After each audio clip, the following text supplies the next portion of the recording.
Moments of chaos erupted behind the scenes as WWE superstar Seth Rollins suffered a devastating knee injury, leading to his sudden collapse backstage.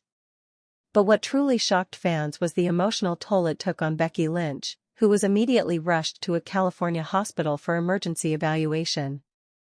In this video, we break down the real story behind Seth Rollins' fractured knee injury, what led to his shocking collapse, and Becky Lynch's unexpected hospitalization. Could this affect their WWE careers long-term? Find out everything you need to know in this shocking update. 1 minute ago, the man once called the architect of WWE's future collapsed backstage, and the wrestling world is now holding its breath. Seth Rollins has suffered a catastrophic knee injury, sustained during a grueling match against LA Knight on Raw. What began as a standard main event spiraled into a nightmare, and sources inside the locker room say Rollins was found unconscious on the floor, clutching his leg, whispering words no one expected from the visionary of WWE. Just hours later, Becky Lynch boarded a private flight, landing in California under a veil of chaos, grief, and media blackout. Her husband, the man she once called indestructible, may never walk the same again, let alone wrestle. And in the next few minutes, we will unravel the events WWE never wanted leaked, how a miscalculated match turned into a career-altering moment, why WWE medical staff are calling it one of the most severe internal ligament ruptures in years, and how Rollins' removal from SummerSlam 2025 has ignited fury, suspicion, and heartbreak behind the scenes. Before we continue, please like, subscribe, and turn on notifications, because this isn't just a match report. This is the unraveling of a man, a marriage, and possibly, a legacy. It wasn't the stomp. It wasn't the flip. It wasn't even the hit outside the ring. What broke Seth Rollins wasn't one dramatic moment, it was the accumulation of months of silent damage, of ignoring pain, of wrestling through injury for the sake of ego, image, and WWE's ever-demanding spotlight. But on that particular night, July 15, 2025, Rollins' body finally gave out. The match against LA Knight had been hyped as a title contender's warm-up. Rollins was reportedly dealing with minor soreness in his right knee. No one thought twice.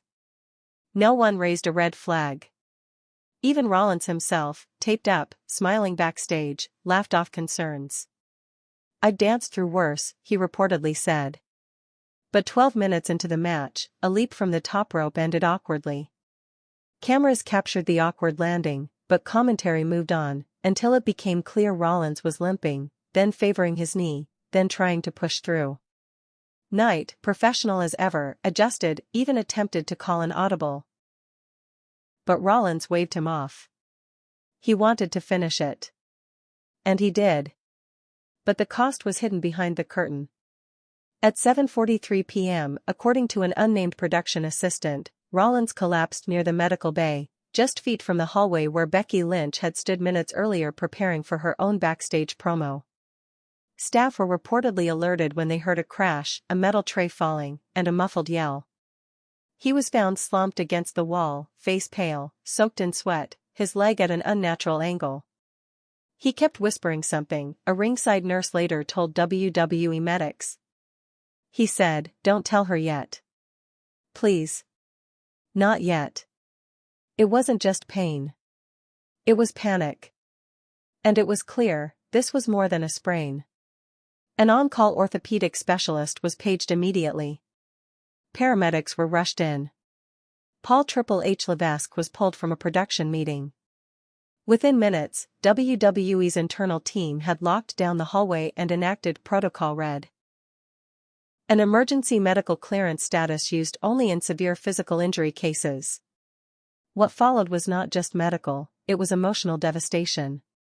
A man who had carried WWE on his back for over a decade was now being wheeled away, not in glory, but in silence. Initial testing at a Los Angeles orthopedic trauma unit confirmed what Rollins had feared for months, a ruptured posterior cruciate ligament, PCL, with microtears in the meniscus, and early signs of nerve impingement. In layman's terms, he will need surgery, and even then, there's no guaranteed timeline for return. Rehabilitation will span between 8 to 10 months, And there is a real possibility he won't be medically cleared for in-ring action before WrestleMania 42. By 2 a.m., WWE's internal Slack channel updated all senior producers with a message no one wanted to read. Effective immediately, Seth Rollins is pulled from SummerSlam 2025 and placed on indefinite medical leave. He had been set to headline against either Gunther or Solo Sikoa in a potential unification match. Now, that plan is shattered. And behind the scenes, everything fell apart. Becky Lynch's plane touched down in California just after 4:30 a.m. local time. She had flown commercial just days earlier for a children's charity appearance, but when she received the call, there was no press release, no limo, no manager. Just a frantic voicemail from a medic and a half-sobbed message from Paul Heyman, "It's worse than we thought. You should come now." At the hospital, staff described her arrival as controlled chaos. She didn't ask to be let through, one receptionist recalled. She just pushed open the doors and started running. What she found in that room broke her. Rollins was sedated, hooked up to IVs, with his right leg heavily braced and elevated. Monitors blinked steadily in the background. His lips were dry. His hand trembled. And according to sources close to the couple, Becky collapsed to her knees, sobbing into his hand as she whispered, "You promised me we'd stop doing this." While fans reeled, insiders began asking questions, pointed ones. Why was Rollins wrestling injured to begin with? Why didn't WWE medical staff stop him weeks ago? And why was his name still being floated as a main eventer despite backstage whispers about his knee? In a moment that surprised even insiders, Paul Heyman, Rollins' former rival turned uneasy creative ally, reportedly exploded behind closed doors. He begged them not to book the match, Heyman allegedly told a producer. But they pushed him. They needed a face. And they used him up. While Heyman has not made a public statement, sources say he's furious and has withdrawn from all creative meetings involving SummerSlam. Some speculate he may be preparing to issue a statement or even step down in protest of how Rollins was handled. Heyman has always been theatrical, but those closest to him say this time, the anger is real. What's shocking is not that Seth Rollins was injured. It's that it took this long for it to happen. For over a year, Rollins has been performing with undisclosed pain, sometimes traveling with his own personal physiotherapist. He's passed up MRIs. He's brushed off painkillers. And most notably, he refused time off, even when offered, according to WWE insiders. Why? Because he's Seth Rollins, one staffer said. Because he thinks if he stops moving, it all falls apart. But now, the man who ran at full speed for years has slammed into the wall. And his family, his fans, and his future are all staring at a void where certainty used to be. Thousands of messages poured in from around the world, from fans, former opponents, and even rivals like Roman Reigns and Cody Rhodes. One message, posted anonymously but allegedly by a WWE staffer, went viral within minutes. He's not just a wrestler. He's the soul of this generation's WWE. We didn't protect him. Now we watch and hope. And amid the love and grief, the rumors began. Some fans believe the injury was downplayed until it couldn't be hidden. Others accuse WWE of exploiting Rollins' legacy for ticket sales. But amidst the fury, one truth remains: the man once known as the Visionary now lies in a hospital bed, dreaming not of titles, but of walking again without pain.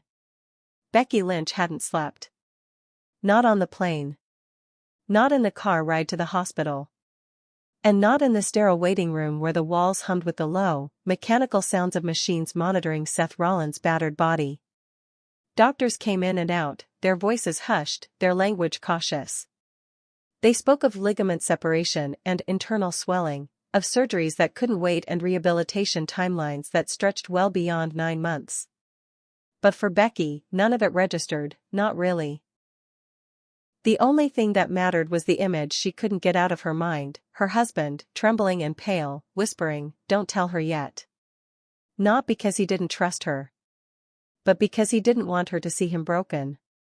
That realization, more than the injury itself, was what split her in two. Backstage, Seth had been fighting demons the audience never saw. He had grown so used to the pain, so conditioned to hide it behind dazzling entrances and signature laughs, that even when his body screamed at him to stop, he turned the volume down. That's who he was. The man who never stopped. The man who redefined the era after Roman stepped back, who helped carry WWE through injuries, through controversy, through pandemic silence. But every legacy has its cost. And Seth's, it seemed, had finally come due. In those first few hours at the hospital, Becky refused to leave his side. Even as staff suggested rest, even as her own team begged her to take a break, she stayed. She held his hand. She whispered stories. She played audio clips of their daughter's giggles. And when Seth finally opened his eyes, swollen, blinking, disoriented, the first thing he asked wasn't about his leg. It was about her. "Are you okay?" he murmured. She broke into tears. Not because of the pain he was in, but because even now, half-drugged and bandaged, he was still trying to protect her. Behind the scenes, WWE was in disarray. The SummerSlam card was already printed.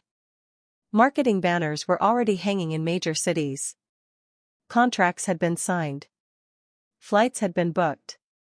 Seth Rollins was scheduled to headline in less than 4 weeks, and now, not only was he out, but his recovery was uncertain at best. Triple H, who had always privately called Seth the Iron Spine of Raw, was said to be devastated. He reportedly held an emergency meeting with senior producers that lasted until dawn. One insider claimed he stared at the injury report in silence for 10 minutes before saying, "I should have pulled him. I should have made the call." But by then, it was too late. There was talk of replacing Seth with a last-minute name, Cody Rhodes, perhaps, or even Roman Reigns himself. But none of it sat right. Because this wasn't just about a match being cancelled. This was about the very soul of the current WWE main event scene being ripped away in one catastrophic moment. Seth had been there through it all. The Shield's rise and fall. The Authority era.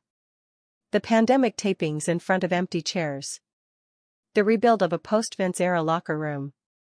He wasn't just another superstar. He was the bridge between generations. And now that bridge had collapsed. LA Knight, the man Seth had faced that night, was reportedly shaken. According to sources who were present during the final few minutes of the match, Knight had tried to signal for a quicker finish. A quiet wrap it up whispered during a corner hold. But Seth had insisted on finishing. "We owe it to them," he'd said, referring to the live crowd. Knight, ever the professional, followed his lead, but the guilt has lingered. A backstage staffer overheard him repeating the same line to a road agent after the show, "I should have called it. I should have just ended it." WWE has since clarified that Knight holds no blame, but the atmosphere among the roster has shifted. Everyone is walking a little slower. Everyone's knees ache a little louder. As for Paul Heyman, the man who had quietly been working with Seth behind the scenes on future booking plans, his reaction was nothing short of volcanic. In private circles, he's known for his intensity, but those closest to the situation said they had never seen him like this. He reportedly confronted a group of executives 2 hours after the injury was confirmed, slamming a folder onto a table and asking, "How many more do we let fall before we realize these aren't machines?" It was Heyman who had warned weeks earlier that Seth needed rest. It was Heyman who suggested a non-physical angle leading into SummerSlam. And it was Heyman who, when overruled, simply said, "You'll regret this." Now, his silence speaks volumes. At the center of it all lies a man grappling not just with pain, but with identity. Seth Rollins has always worn a dozen masks: the architect, the Kingslayer, the Messiah, the visionary. But stripped of the arena lights, alone in a hospital room with nothing but the beep of heart monitors and the antiseptic sting of reality, he was simply Colby. A father. A husband. A man who had given his entire adult life to a company that now might move on without him. Becky saw the shift almost immediately. She said later to a friend, "He looked at me like he didn't know who he was anymore." And for the first time I didn't know either. Sleep came in fragments. In the mornings, Seth would wake in pain, his mind fogged with medication, asking the same question again and again, is this forever? Doctors tried to answer clinically. Rehab plans. Surgery timelines. Best case scenarios. But none of it mattered when the fear had already taken root. The fear that 9 months could become 12. That nerve damage might linger. That a return could mean re-injury. That the fans might move on. That WWE might not wait. The phone calls came quickly. Messages from Cody. From Sami Zayn. From Kevin Owens. Even a text from Roman Reigns, brief but heavy, I know what it's like. Don't let them write your ending. But it was the voicemail from Triple H that shook Seth the most. A simple, 15-second message recorded at 3:12 a.m. I'm sorry, Hunter said, his voice gravelly.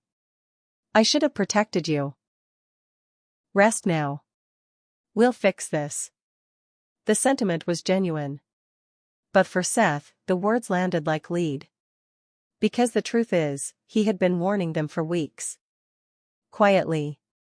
Subtly. Telling producers he needed more time to warm up. Asking for physio between matches. Skipping gym sessions because of tightness. But no one connected the dots. Or worse, no one wanted to. Becky became his shield in those early days. She spoke to the doctors. She scheduled the surgery.